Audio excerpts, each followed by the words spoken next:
Herkese Tatlı Sanatı Mutfağı kanalımdan merhabalar. Bugün sizler için muhteşem bir tarifim var. İki renkli rulo kurabiye tarifi. Hem sade hem de kakaolu kurabiye severlerin favorisi olacağını düşündüğüm ve lezzetini çok beğeneceğini düşündüğüm bir kurabiye tarifidir.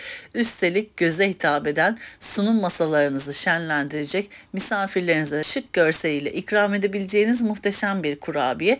Fazla vakit harcamadan hemen tarifime başlayalım.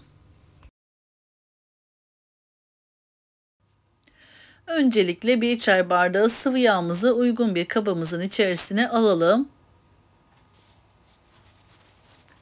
150 gram tereyağımızı ekleyelim. 1 yemek kaşığı nişasta ekleyelim.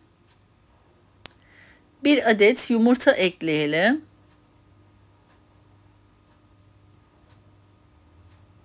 1 su bardağı pudra şekeri ekleyelim. 1 çay kaşığı dolusu hamur kabartma tozu ekleyelim.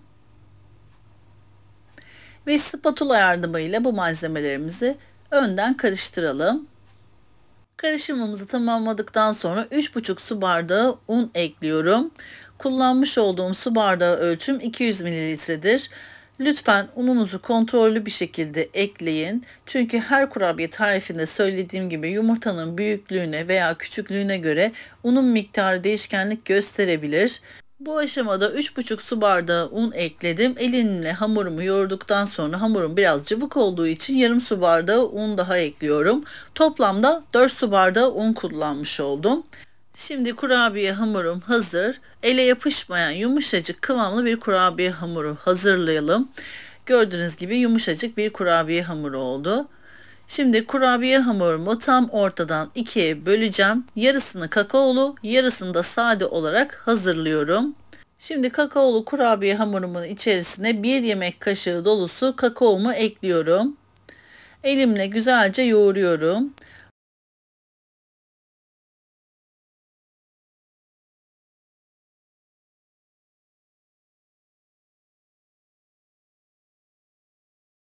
Sade olan kurabiye hamurumu yağlı kağıdımın üzerine ekledim ve elimle hafifçe bastırıyorum. Daha sonra diğer yağlı kağıdının üzerine örtüp merdane yardımıyla ince olacak şekilde kurabiye hamurumu açıyorum. Aynı işlemi kakaolu kurabiye hamuru için de yapacağız. Ayrı bir kenarda iki yağlı kağıdın arasına kurabiye hamurumuzu koyup kakaolu kurabiye hamurumuzu da ince olacak şekilde açacağız.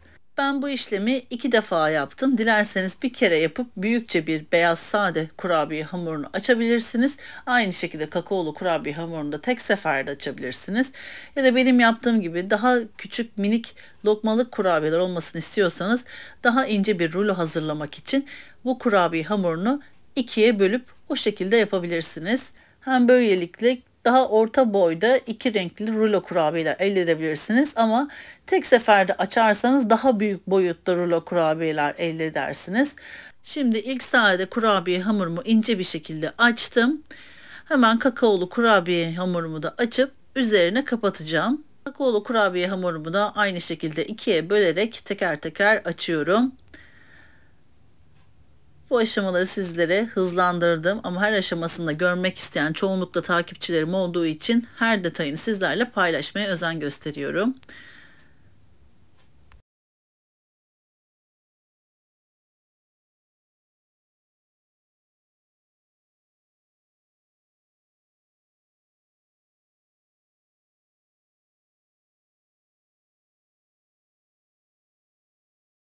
Şimdi iki renkli kurabiye hamurlarımı birleştiriyorum. Bakın bu aşaması çok önemli kıymetli takipçilerim. Dikkatli bir şekilde tam anlamıyla üzerine kapatalım.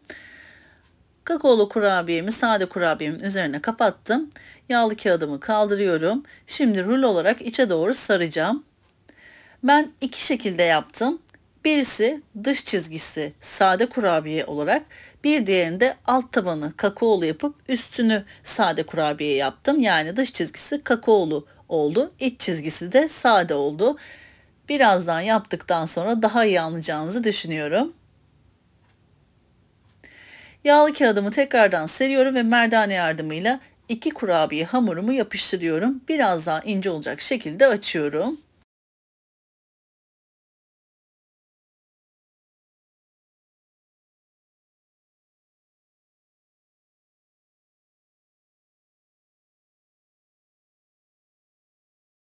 Yağlı kağıdı içe doğru katlayarak çok güzel rulo formunu veriyorum ve silindir şeklini hazırlıyorum.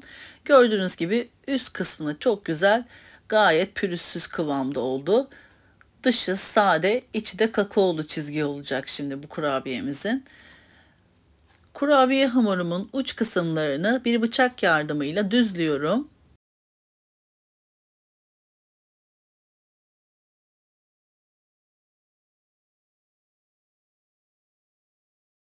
Streç filmin üzerine alıp kurabiyemi içe doğru sarıyorum ve uç kenarlarından sıkıca bağlıyorum. Derin dondurucuda 1 saat kadar dinlendiriyorum. Zemini sade olan ve zemini kakaolu kurabiye olan kurabiyelerimi derin dondurucudan şimdi çıkardım. Dışındaki streç filmi çıkartıyorum. Şimdi yakından sizlere göstereyim. Kakaolu olan kurabiyenin iç dokusu, iç deseni bu şekilde ve sade olan kurabiye hamurumun dışı sade, iç kısmında kakaolu çizgileri var. Gördüğünüz gibi çok güzel desende oldu. Her iki türlü de yapabilirsiniz. Dilerseniz sadece dışı sade ya da sadece dışı kakaolu olarak da hazırlayabilirsiniz. Ben iki şekilde hazırlamak istedim. Hem sizlere iki farklı şekilde yapılabildiğini de göstermek için hem de renk olarak daha farklı, güzel duracağını düşündüğüm için bu şekilde hazırladım. Bir parmak kalınlığında dilimler halinde kesiyorum. Kurabiyelerimi bu şekilde hazırlıyorum.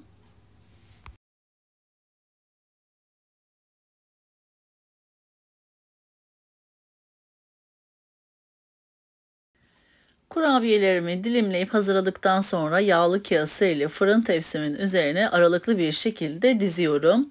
Önceden ısıtılmış 160 derecelik fırın ayarımda yaklaşık 15 dakika kadar kurabiyelerimi pişiriyorum. Bu kurabiyemizi ağır ağır düşük derecede pişiriyoruz ki üzerinde yanma veya kızarıklık oluşmasın. Yani beyaz olan kısımları beyaz olarak kalmalı. O yüzden yavaş yavaş pişiriyoruz. Ben 15 dakika kadar fırınımda tuttum. Fırınımdan çıkardıktan sonra gördüğünüz gibi renginde hiçbir değişiklik yok. Çok güzel bir şekilde pişti. Şimdi hemen sunum tabağıma kurabiyelerimi diziyorum. Sizlere yakından iç dokusunun kıvamını göstermek istiyorum. Kurabiyelerin iç dokusunu sizler yakından izlerken küçük bir hatırlatmada bulunmak istiyorum. YouTube kanalıma henüz abone olmadıysanız YouTube kanalıma abone olmayı, paylaştığım videolarıma beğeni bırakmayı lütfen unutmayınız. Gün aşırı yepyeni tarifleri kanalımda paylaşıyorum. Anında haberdar olabilmek için bildirim zilini lütfen açınız. Böylelikle tariflerime öncelikle ilk sizler ulaşmış olacaksınız. Tarifimi ve videomu beğendiyseniz eğer sevdiklerinizle paylaşabilirsiniz. Bu tarifimi denedikten sonra yorum kısmına mesaj yazarsanız henüz tarifimi denememiş olan kıymetli takipçilerim için fikir olmuş olacaktır. Şimdiden destekleriniz için hepinize çok teşekkür ediyorum.